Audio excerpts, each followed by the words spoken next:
Hi everyone, it's Tammy. I'm just going to walk you through the pre-op checks that we need to do for the ventilator, the C1 ventilator by Hamilton.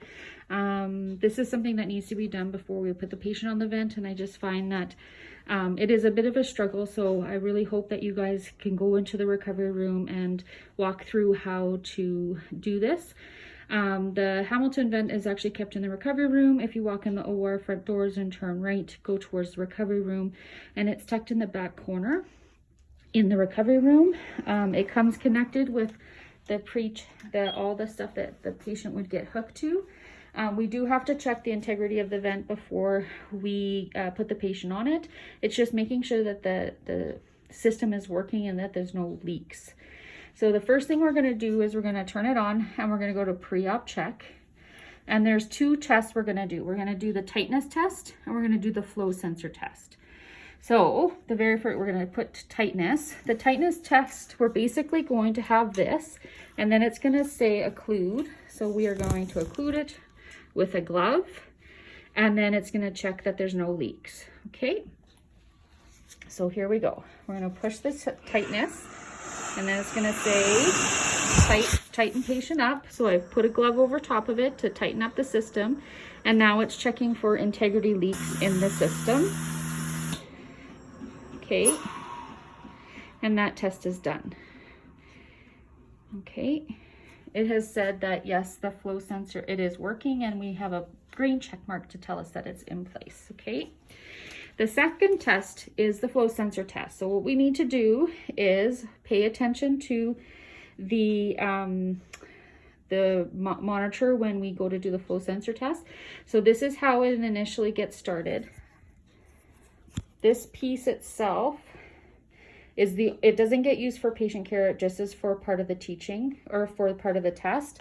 And it fits on the top of this. Okay, usually it's going to be clipped here to the side or on the actual clippings to the blue or yellow or blue or clear plastic. Okay, so for this test we are going to flip it. Okay, we're going to flip it like this and then flip it back. Okay, and it's going to ask us to do that in order to make sure that the flow is working. Okay. So again, we go to pre-op check. We're going to do flow sensor. And we're going to pay attention. It says next flow sensor. So I swap it. And it's going to do part of its procedure. And then at the end, it's going to ask me to flip it back. So I will do that. Sorry, it's a bit jumbled. I'm doing this by myself and I don't have enough hands.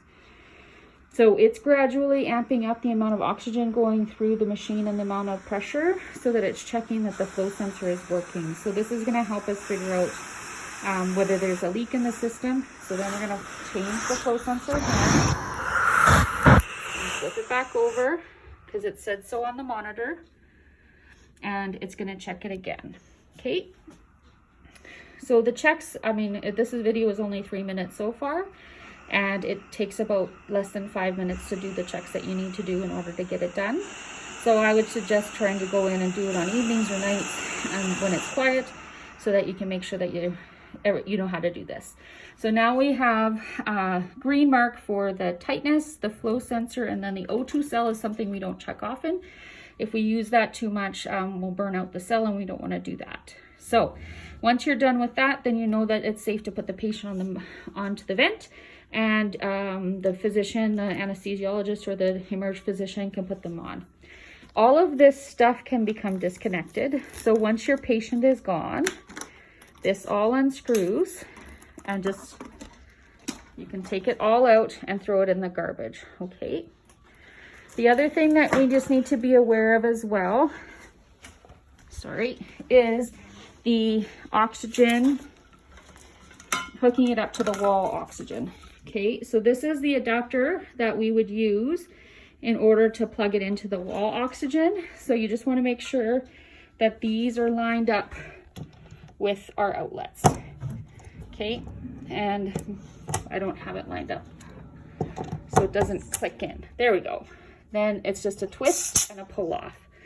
Now this is actually two pieces. When you go to do the check, you can unscrew this piece. Sorry, I need more than one hand. I'll show you 1 second here.